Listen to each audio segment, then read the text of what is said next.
Hello, everyone. Welcome back to the Ave Maria Press Professional Development Webinar Series.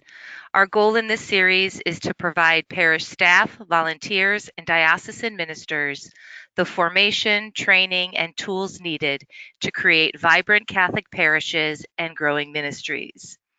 In today's webinar, Father Kevin McKenna will reflect on renewing the parish through living Catholic social teaching. My name is Erin Pierce. I am the Parish and Curriculum Marketing Specialist at Ave Maria Press. Before we begin our webinar, we'd like to recognize our webinar partners, the National Conference for Catechetical Leadership, the National Association of Catholic Family Life Ministers, the National Association for Lay Ministry, and the Catholic Campus Ministry Association. Everyone in the audience is muted today, but you are able to ask questions. Questions may be sent to our presenter using the questions section of the GoToWebinar panel, which you can see displayed here, and I'll read as many of those questions as possible at the end of the presentation today. This webinar is being recorded, and a link to that recording will be sent to you later this week via email. With that, I would like to welcome and introduce our presenter today. Reverend Kevin E. McKenna is pastor and rector of the Cathedral Community in Rochester, New York. He is past president of the Canon Law Society of America and former vice chancellor, and canonical consultant for the Diocese of Rochester. He is author of numerous articles and books, including A Concise Guide to Canon Law and A Concise Guide to Catholic Social Teaching. Father, thank you for being with us today. I'm going to go ahead and turn the reins over to you, make you the presenter.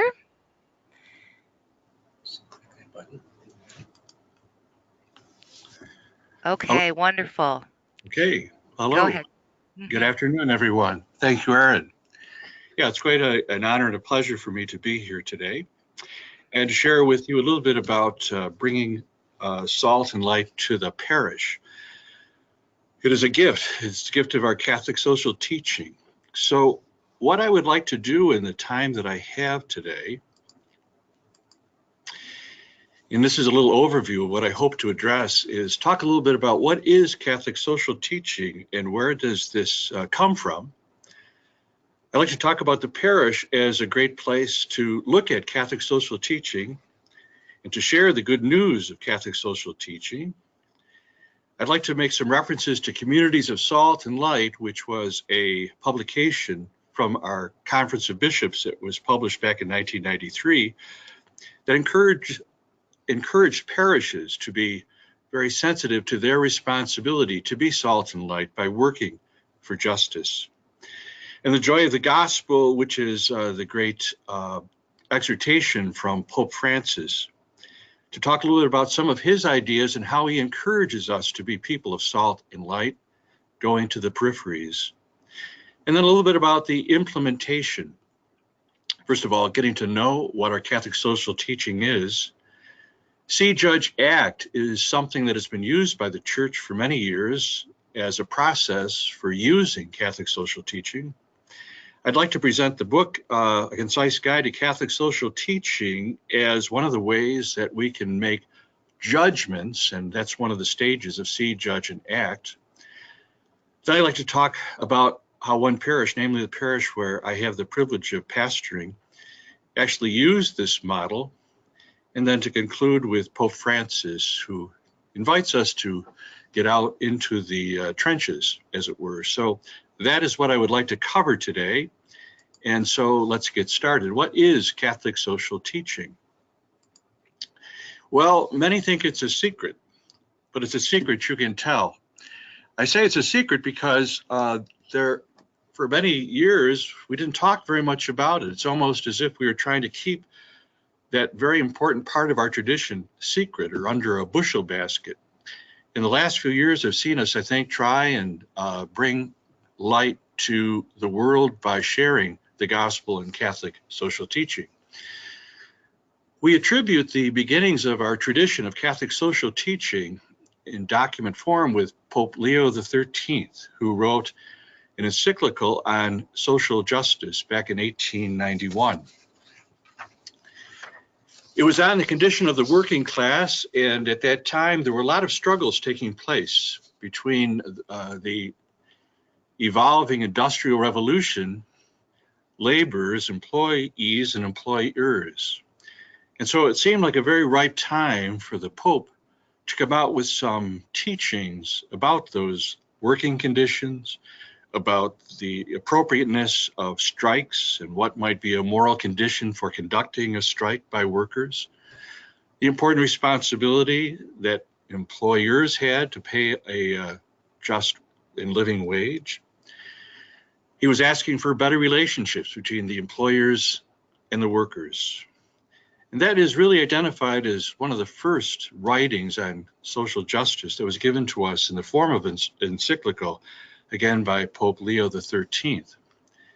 This has become a very prominent and often exercised ministry of the popes, including Pope Benedict, whom you see there, certainly in Pope Francis and Pope John Paul II, and going back for several papacies.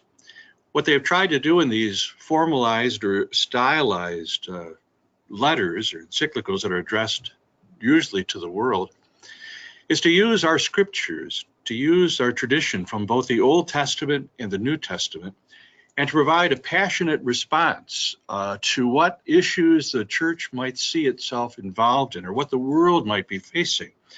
It can take a variety of issues, and it has taken a variety of issues. And what has become very popular is that popes after Pope Leo XIII used a particular significant date going out from 1891 to once again address issues having to do with labor or other important social justice issues, building on what their previous popes had written about. So it's a very formal teaching device that now makes up a very large part of our Catholic social justice tradition. Another important component of the Catholic social teachings in our tradition is the teachings of our bishops. The bishops, as you know, from the United States are now gathered down in Baltimore for their annual conference. And I'm sure during the course of their discussions and the course of their conversations, they will be addressing many contemporary issues that need to be addressed by the church. They will be issuing, and they usually issue statements, and they many times will talk about these social justice matters in the form of a pastoral letter. You might remember some recent examples. Back in 1983, the bishops issued a pastoral letter called the Challenge of God's Peace about nuclear warfare, and gave the Catholic Church's position and some of the teachings that have to do with social justice and the protection of humanity and how important that was, and tried to give us some moral norms and tried to provide the world with some moral norms by which it could assess its use of nuclear arms and what could be done in terms of deterrence to nuclear warfare, as well as the other forms of warfare that we see so predominant in the world today. They also issued back in 1986 another pastoral letter called Economic Justice for All. And it was that attempt by the bishops to talk about some of the injustices that currently exist in the world. And they reflected on our own experience in the United States between the great gulf between those who are very wealthy, those who are very poor, and what practical steps could be taken to address this problem in terms of the economies of the United States, economies in the world, to make sure that all people knew justice and all people will be treated equally and being treated fairly. I think what was the unique thing about that particular teaching or those particular pastoral letters is they used a new technique, which you might remember, a new methodology that was very, very interesting. And that is they were going to go out and try to solicit a lot of input from the people of God.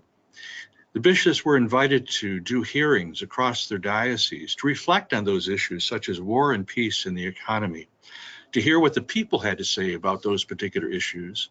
Importantly, to see how they were being affected by these issues, so that when the actual writing of the letter took place, they were reflecting on real life experience, what they had listened to, what they had heard. And then they consulted with a great number of experts in the fields of those pastoral letters. They talked to military personnel. They talked to people who were working in peace and justice.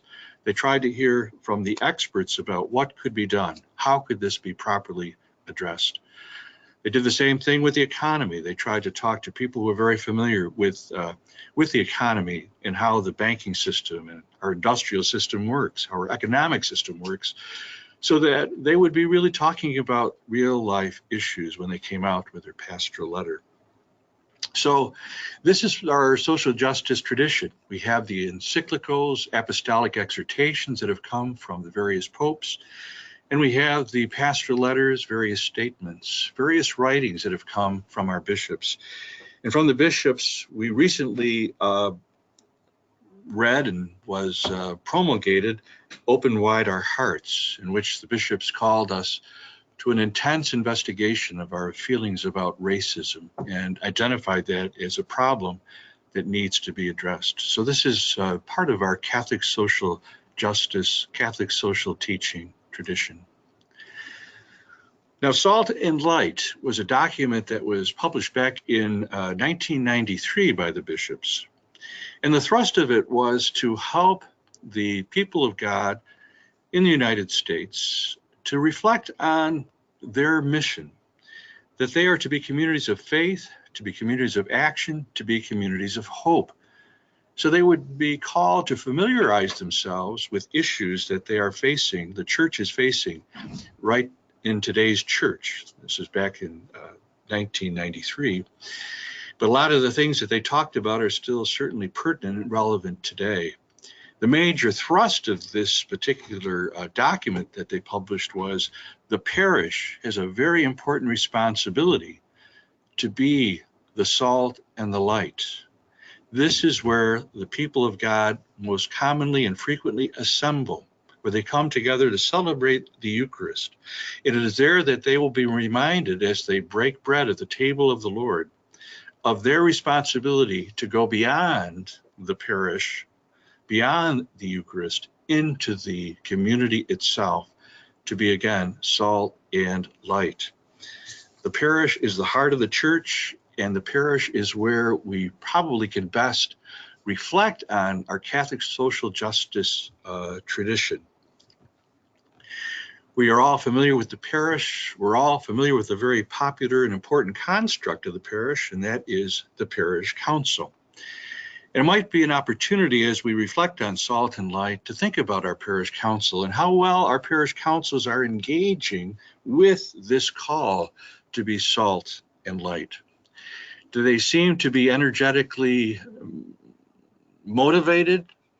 What does your parish council do? Unfortunately, I've sat through some of these parish council meetings before, and sometimes it's a challenge to get the parish excited about any particular interest or topic. But hopefully, as we talk about Catholic social justice and we talk about the needs that we see around us, motivated by these papal statements and motivated by the teachings of the bishops, we can be focused on making change and having an impact. One of the problems that I often find in our parish council is they serve for a long time. This is a recent parish council meeting. As you can notice, we're in need of getting some new members. They've been on there serving a long time, but we really are blessed, I must say, in all seriousness, to have a wonderful parish council who has been taking the lead in helping us as a community, as a parish, examine social justice, which I'll talk about a little later. Pope Francis described the parish as a community of communities, a sanctuary where the thirsty come to drink in the midst of their journey, and a center of constant missionary outreach. If you read through the Joy of the Gospel, you're very familiar with his premise that we as a church are called to be missionary disciples. And we can exercise, I think, missionary discipleship very well within the context of our faith communities, our parishes, working with our parish council. And our parish council share in the leadership of the parish when we let them share in that leadership, when we encourage them in that leadership, when we recognize the gifts and the talents that are present within that community that gathers, that are present in the people that have offered to serve on the parish council. They serve the community, that is, they serve the parish, but they also are called to serve the wider community by assessing what are the needs around us. Then they help us all in the parish become a community in service. And again, as Salt and Light said, parish communities are measured by how they serve the least of these in our parish and beyond its boundaries. And I know that there are many parishes that are presently engaged in service outside of their own boundaries, who are very concerned about social justice, who are very concerned about the proclamation of the good news and how that best and most effectively takes place. So how do we implement Catholic social teaching? Especially, how do we implement it on the parish level? Working primarily with our parish council, which has responsibility given to it by our Code of Canon Law for pastoral planning. And pastoral planning would presume that you are looking towards the future from the present and even from the past and seeing directions in which you wish the parish to go. And so the pastoral staff has a very important responsibility in assisting the parish council and then the whole community of looking forward to how do we implement our Catholic social teaching. And I know it's very difficult just to concentrate on that particular topic because every parish in today's day has so many issues that they're trying to address, has so many problems and challenges that they're trying to address. But I think we are called by Salt and Light, we are called by the papal encyclicals, we are called by the bishop's teachings to make the implementing of Catholic social teaching a strong priority. So one way we implement Catholic social teaching is by studying it. I know that many parishes, the parish that I presently pastor, have many times developed certain committees and organizations. We're involved in a variety of projects. Every weekend, at the end of Mass, the celebrant of the Mass is usually announcing many opportunities for people to become engaged in some kind of outward directed activity or some kind of action that's going to help build up our parish community by service, either to fellow members of our parish community or in service to the wider community. We've got a lot of opportunities. We have our Catholic social justice committees, our various organizations in the parish, whether they go by Social Ministry Committee or Catholic Social Justice Committee, whatever. They are usually the people who are trying to carry out on behalf of the parish and on behalf of the parish council various ministries that are impacting the outer world, those people who are coming to us, most likely those who are very poor, those who are in need, other social justice issues that need to be addressed. So we do have parishes, and most parishes have made, I think, a very, very concrete, strong investment in doing the work of Jesus in our community. But it's sometimes happens that our efforts get more focused on the results than we lose track of the why. Why are we so called to be salt and light? Why are we called to act in mission and in ministry to the poor, to the underprivileged, to those in need, to the addicts, to those who come to us with specialized problems and issues?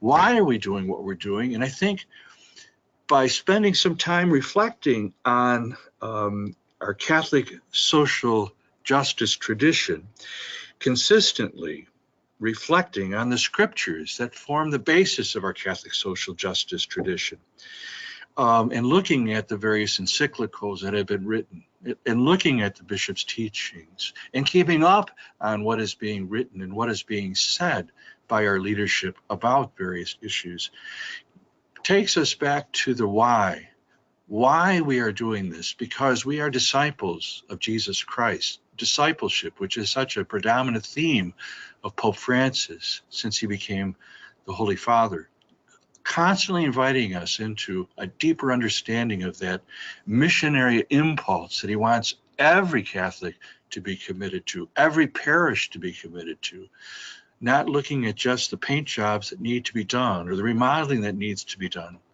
but looking at the outward needs that are so present around us. But if we forget while we're doing it, there's a tendency that we can be doing the same things that the Red Cross or any other agency is doing. I'm not saying they're not doing something that's important, but we have to have a certain perspective that leads us on, that tells us what we are why we are doing what we're doing, what motivates us to do what we're doing. So studying it is, I think, a very important component. Another thing we might use is a method called see, judge, and act. See, judge, and act. It's been with us for several years. It was founded, it was kind of started by a Belgian priest who later became a cardinal, Joseph Cardin, who had founded a young Christian worker movement over in Europe. And he was strongly encouraging his young people, the youth of his era, who were very idealistic, as I think many are today, to use this methodology, see, judge, and act. And Pope John the 23rd, in his letter in the 60s, Mater et Magistra, was challenging the young, especially that last word, act. But before you act and do something for Catholic social teaching or Catholic social justice, he wants to give them something to see that they can act on. He wants them to judge or to reflect on what they have seen and then be pushed into action. And he thought that this was a good methodology or a good process to be used by the youth and by everyone. But this was an important component, and it's often utilized today in the church as a methodology to address Catholic social justice and to address those issues which demand Catholic social justice. So I'd just like to look at those three components to see as we make our way in the world as a parish or as individuals. I think the invitation was given to us in that particular encyclical to look around and to see what's actually going around in our environment. We are all creatures of habit, and we can all get into an easy practice of just walking by even the poor people that we see in the streets. And so we need to actually we need to see that there are many issues that are calling for our attention. As Pope Francis has also been inviting us to reflect on the environment, which he talked about in Laudato Si.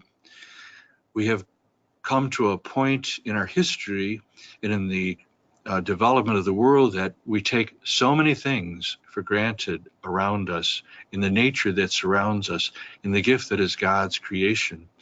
And Pope Francis as well would invite us to see, look at nature, and then begin to reflect on what we are doing to that beautiful nature that we see around us.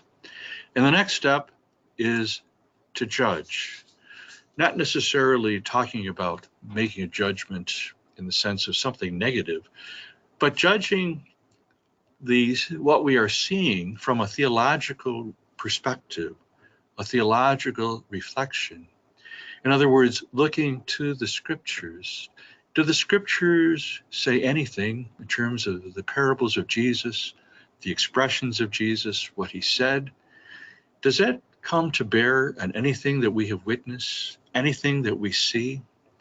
We're also called upon to look at the social data, the social sciences. How can they help us to better see and to analyze what we are seeing around us?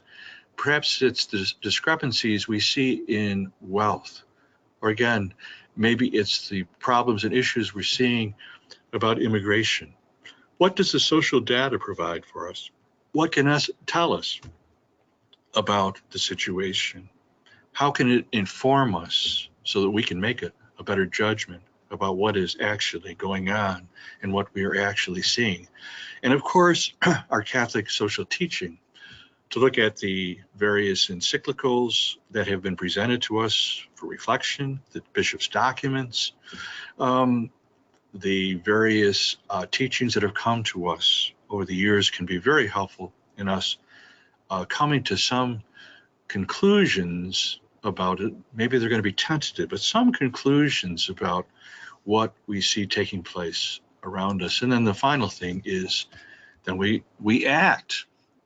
So we have seen something that really bothers us. We have seen that there's an issue here that doesn't seem right, that needs to be addressed.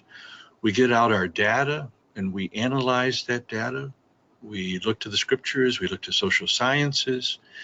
We try to determine what is the root cause that is causing whatever it is that we think needs to be addressed.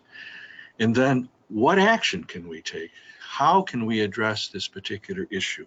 How can we make an impact, especially an impact that can perhaps bring about structural change? So whatever it is, whatever the inequality might be, if that's what we've been seeing, is, if not eliminated, at least lessened. So see, judge, and act. Now I'd like to make a word from our sponsor. This manuscript, the book Catholic Social Teaching, A Concise Guide, I think it can be helpful, at least I'm hoping that it can be helpful in that second stage of the see, judge, act process.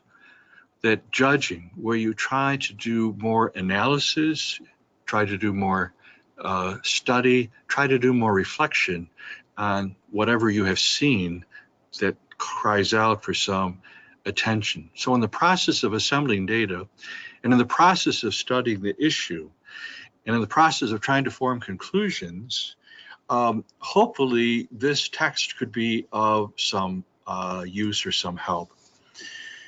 What is it? It's made up of a format of the 7 themes of the U.S. bishops. Several years ago, back in 1998, our Conference of Bishops, in order to assist people to digest more our Catholic social teaching, identified 7 themes in which they believed that our Catholic social tradition could be included. So they divided the whole corpus of our Catholic social justice teaching into 7 topics or 7 themes.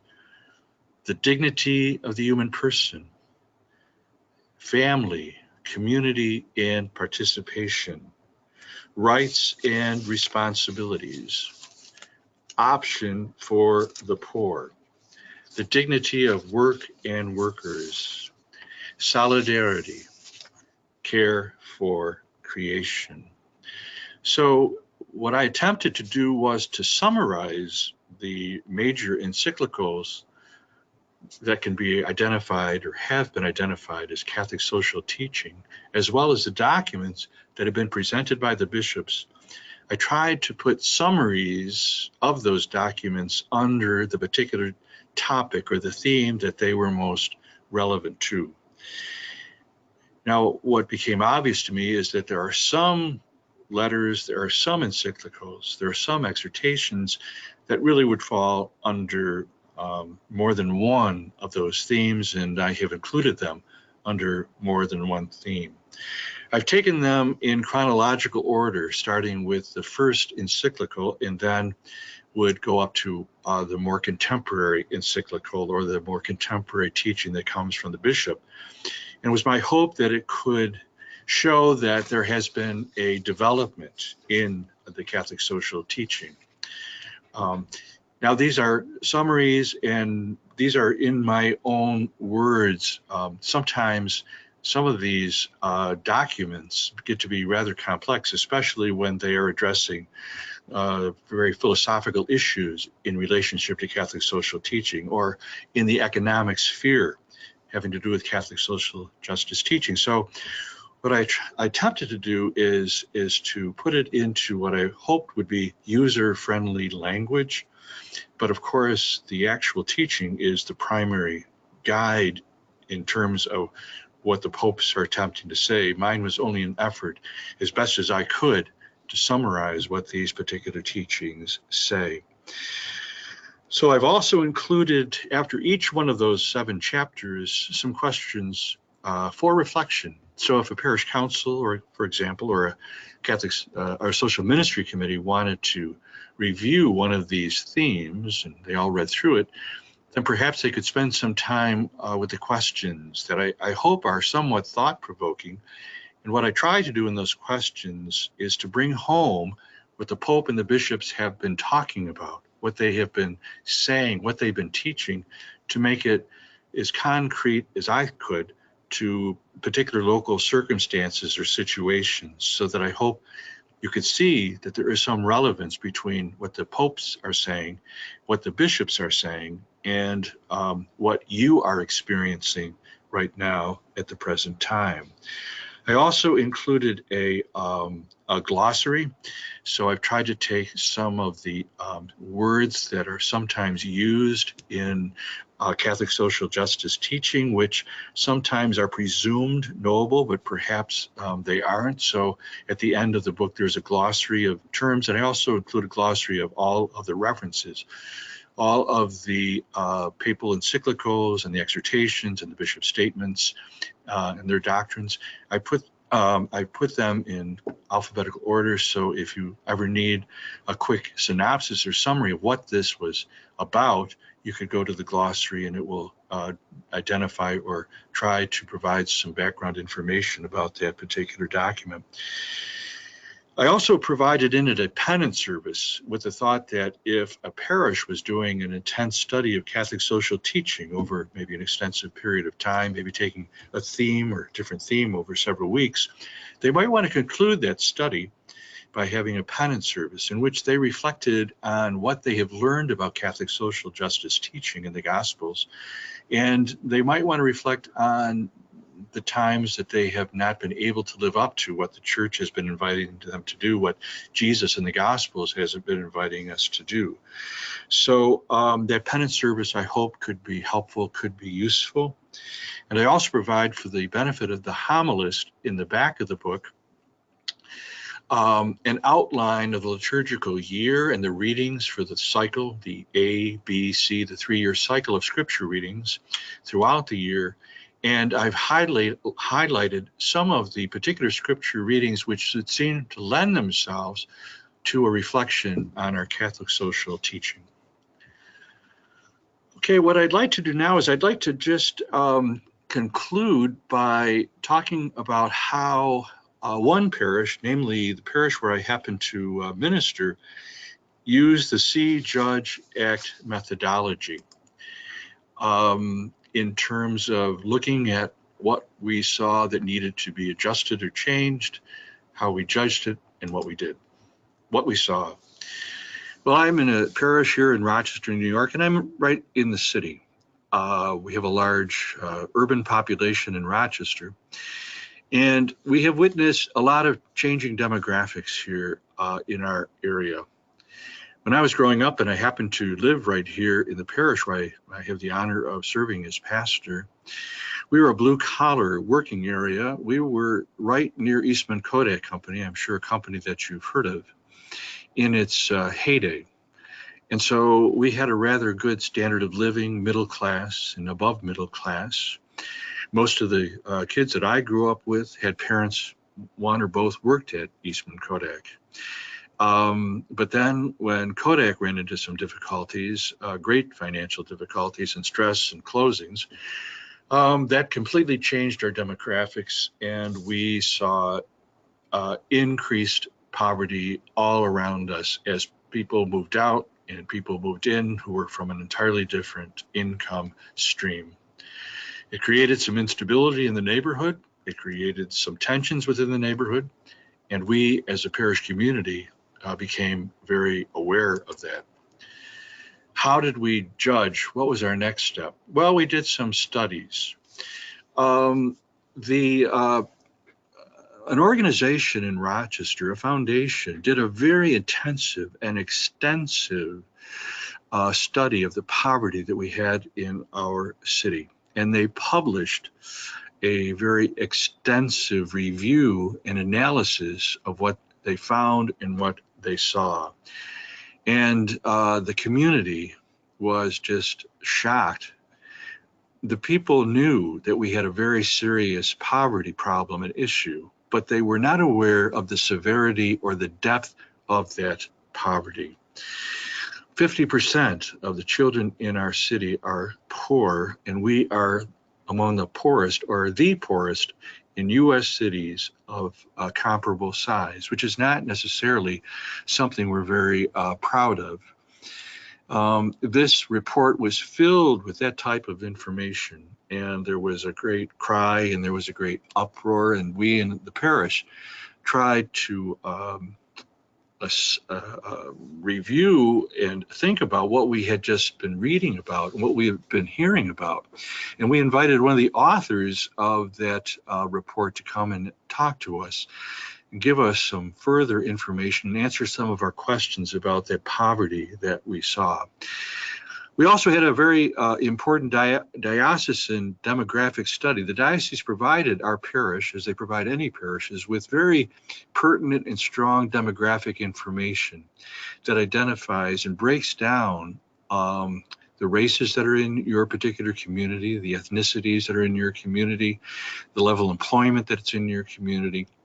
And as we analyzed that and we looked at that, we began to see, again, a little bit more deeply into, we really have a crisis. We really have a situation that we need to address. And of course, we looked at it from the perspective of our Catholic social tradition. That kind of told us what we needed to do, not specifically giving us the page and number, but it did tell us that we really need to be engaged and involved in our city and in our neighborhood and in our parish. So what did they do? What did the parish do? At one of the parish council meetings, we began to talk about a food frenzy. We thought one of the things that surfaced was a lot of our people need something very basic. They need food.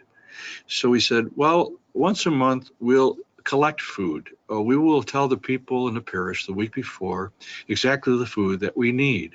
And we'll ask them if they could please bring it to our parish on that weekend for the liturgy before Mass. It had a tremendous response. A lot of people started bringing food, and they appreciated us telling them exactly what they needed to do. We started to discuss as a parish council, well, what should we do with this food? We have some food cupboards and food pantries that are within our area, but the parish council said, why don't we do our own food pantry? So after a lot of study, reflection, and looking at mechanics and logistics, we used an old convent that was across the street from the cathedral and converted part of it to a food pantry, which we call Joseph's Place. And we trained volunteers, we called them ministers. We told them that their responsibility was to be, first of all, Christ to the people that come to us.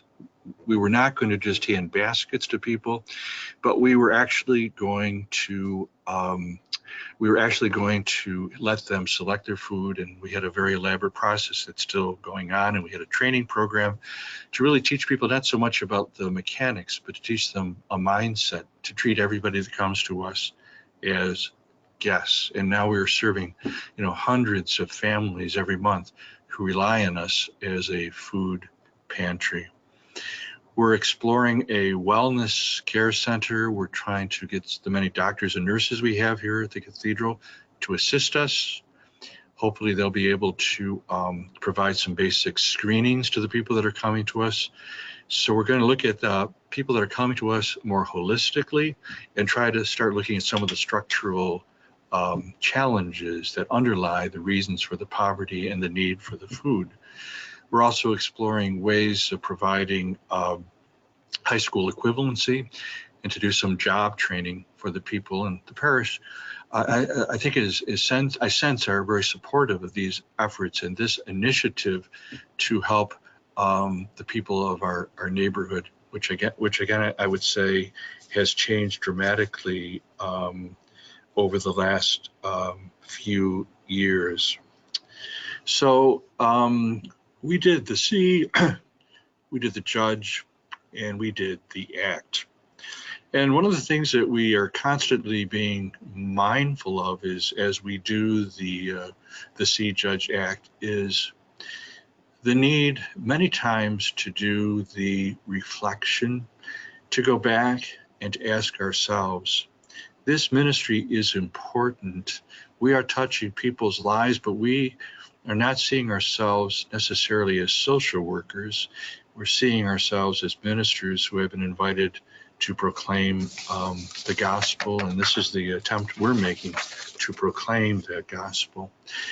And of course, we keep looking as we reflect on this model of See, Judge, and Act to Pope Francis and the joy of the gospel, who reminded us all renewal in the church must have mission as the goal, if it is not to fall prey to a kind of ecclesial introversion.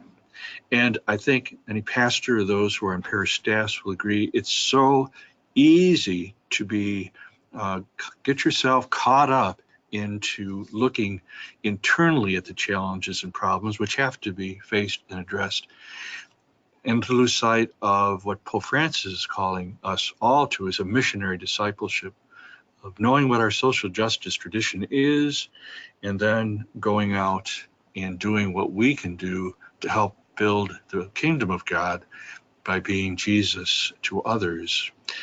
I like this phrase from Pope Francis that you're probably all familiar with, that comes from the Joy of the Gospel, number 49. I prefer a church, says the Pope, which is bruised, hurting, and dirty, because it has been out on the streets, rather than a church which is unhealthy from being confined and from clinging to its own security. So that is what we are grappling with here in Rochester, as I know there are many churches who are grappling with these same types of issues, and I'm sure have come up with a variety of approaches and things that need to be done to help promote the gospel. But our Catholic social justice tradition, I think, can be a great source for salt and light, and we can bring the light of Christ to others. So thank you very much. I hope that has been helpful. Thank you so much, Father. I'm going to go ahead and take back presenter mode here from you. Okay, and I encourage everyone to send in questions now. So much of what you said has been really hitting home, I'm sure, for many. Starting with talking about how Catholic social teaching is often a secret among Catholics. And one of the first questions that was asked is, why do we never hear about this from the pulpit? Well, that's a very good question. As I was mentioning before, I've tried to help my fellow preachers by providing a table in this book that identifies various Catholic social teachings that could be incorporated on a particular Sunday of the year by highlighting the particular reading. and then using the rest of the book as a resource to do that. I think sometimes, I know as a homilist, I get to looking at the readings, and sometimes it's been difficult for me to make the connection between our Catholic social justice tradition and a particular Sunday set of readings that have been presented to us. But I would say a majority of times, what Jesus does and what Jesus says is very adaptable to preaching the Catholic social justice message. I just think maybe our parish councils could be a good stimulus to us preachers by reminding us of their desire to hear us address some of these issues, especially when they see the bishops or even the Pope speaking out about certain issues, certain Catholic social justice positions because of what they see around us, being whether it be immigration or God's creation, or criminal justice reform. I think if the people of God kind of extend to us an invitation, maybe that will also remind us of our need to keep up on these issues, to keep up on what the Pope and what the bishops, what we're reading, what they're saying to us about Catholic social justice, so that we can preach about it and we can use the See, Judge, Act model is even a format for our homilies. So. Well, and I was glad that you talked about what is in your book, because I know that it would be challenging probably for the lay Catholic in the pew to go through these encyclicals on their own. They're lengthy, they're theological, and so to have this resource that can really lay it out in in understandable, relatable language really helps. I hope so. I really hope so. Definitely. So Chad said, you talked a lot about the importance of studying the topic of Catholic social teaching, which he agrees is important. But how do you find the appropriate balance of studying and doing? So I guess kind of those steps to take it from studying to the doing, or to the act part.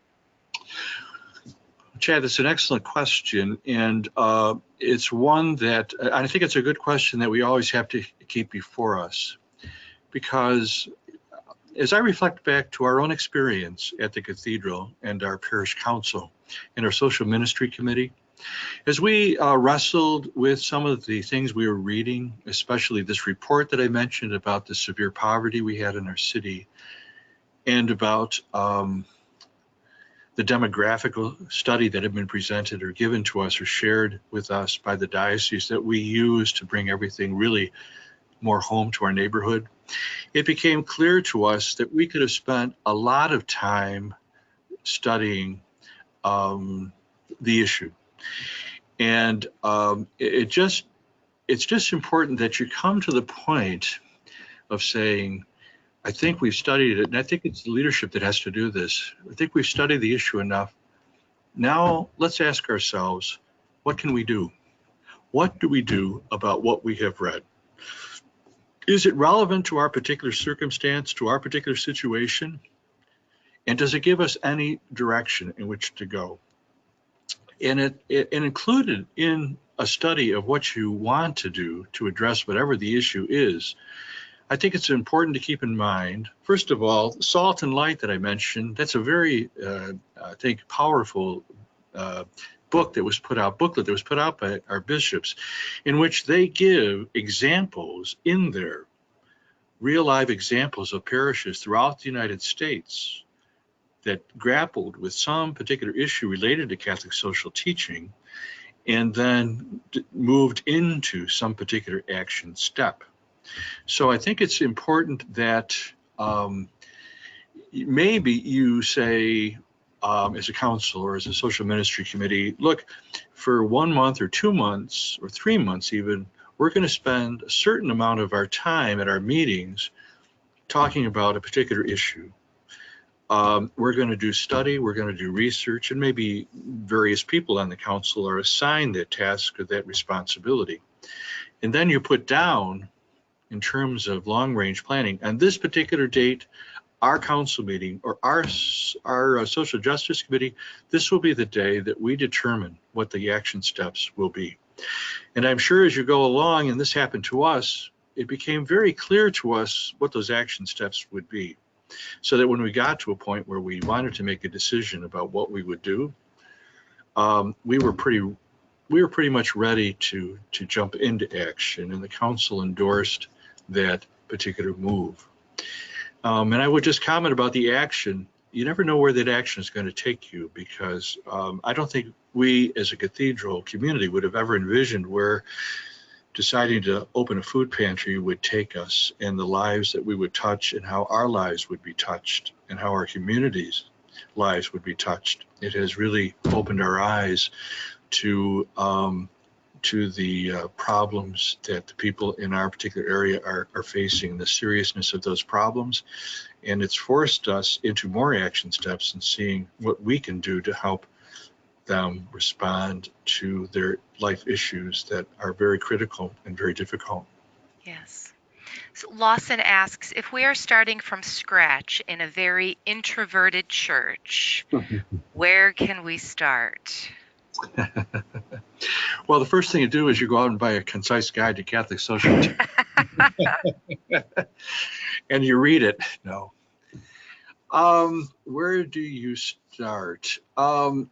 I would suggest that if you have a parish council, you might invite that particular parish council, their leadership might, like the pastor or the pastoral leader, whoever that might be, and their executive committee might say something like, our Holy Father, Pope Francis, has been saying a lot to the church about social justice and about social justice issues.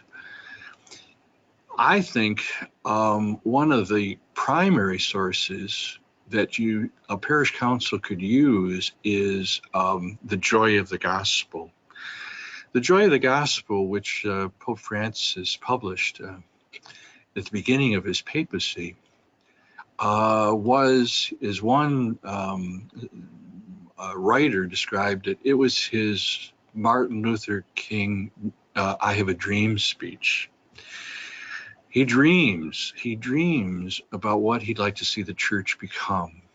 And it's a vision that I summarized it, being dirty, being down and dirty, not being afraid to get our hands dirty. And I think a parish council or a social ministry committee would do well to read through that exhortation. It has a beautiful vision, and it's very practical at the same time. So I think if a parish was to read through that, especially to read the second chapter, the first chapter, chapter 1, the second part, pastoral activity and conversion, he writes about an ecclesial renewal which cannot be deferred. He wants us to take our structures and to dust them off, because he says we have, with our present structures, such as a diocese, local church, such as a parish, we have the structures we need that can have a great impact, but we're not using them. We're not looking outwardly enough, he would say. If you were just to read chapter 1, the church's missionary transformation, I think it would give any parish some excellent ideas about where they might want to begin to look at what is the Holy Spirit calling us to do at this particular moment, given our particular circumstances, this particular situation, where I am right now. And it doesn't have to be anything dramatic. I don't think starting a food pantry is necessarily something very dramatic, but I think we were all amazed by all the doors that opened to us when we allowed ourselves to interact with the neighborhood, which we hadn't done. We were just a community Many times it was coming to worship in church on Sunday. And we had a great community around the altar, but it stopped there, unfortunately.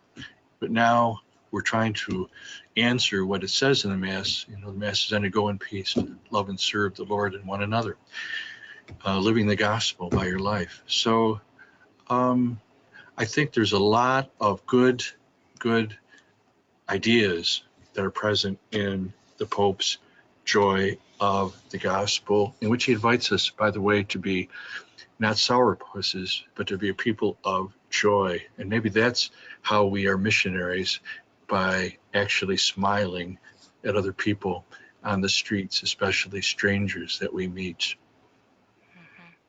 Kind of tagged on to that question, Laura asks, how do you start the process if the pastor isn't interested? Well, first of all, I think conversation is important. I mean, sometimes we might presume, and I don't know the particular circumstances or the situation. Sometimes, if we sit down with a pastor and informally or casually say something, if we start meeting with maybe a smaller group of people and say, here's some ideas, maybe we want to see our parish attack, and in the sense of really addressing.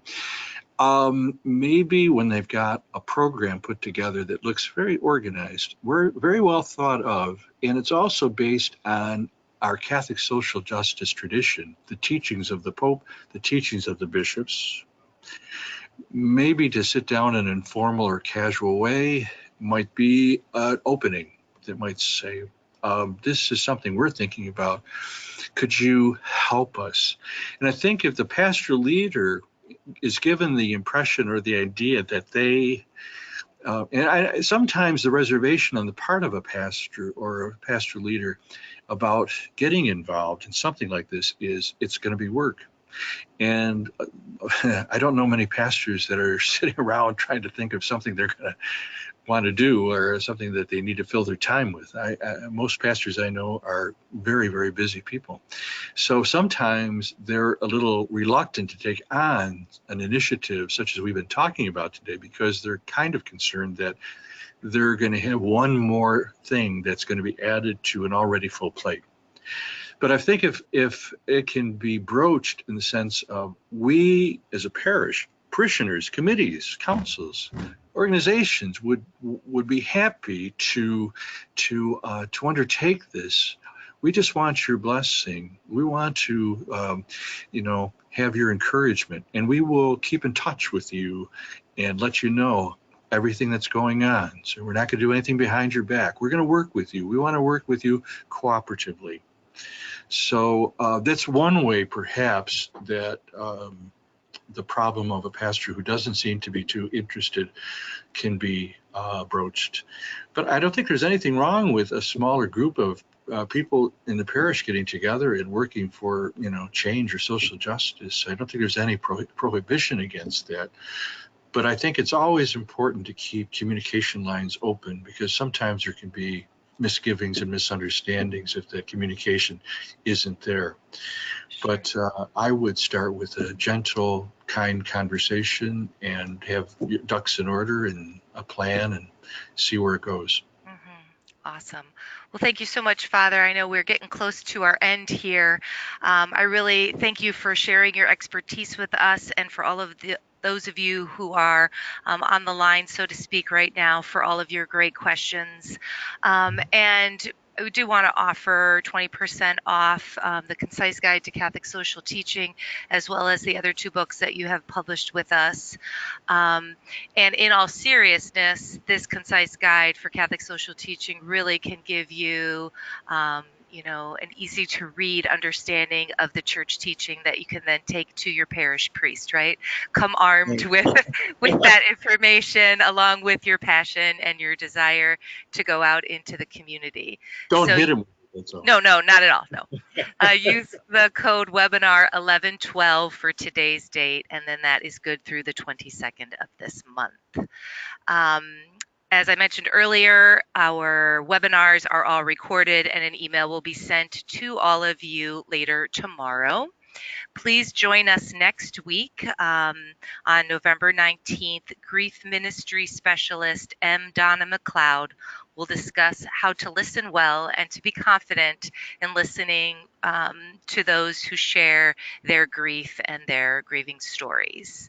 So thank you so much. Thank you again, Father, and everybody have an excellent day. Thank you very much. It's been a Bye-bye. pleasure. Thank Thank you. you.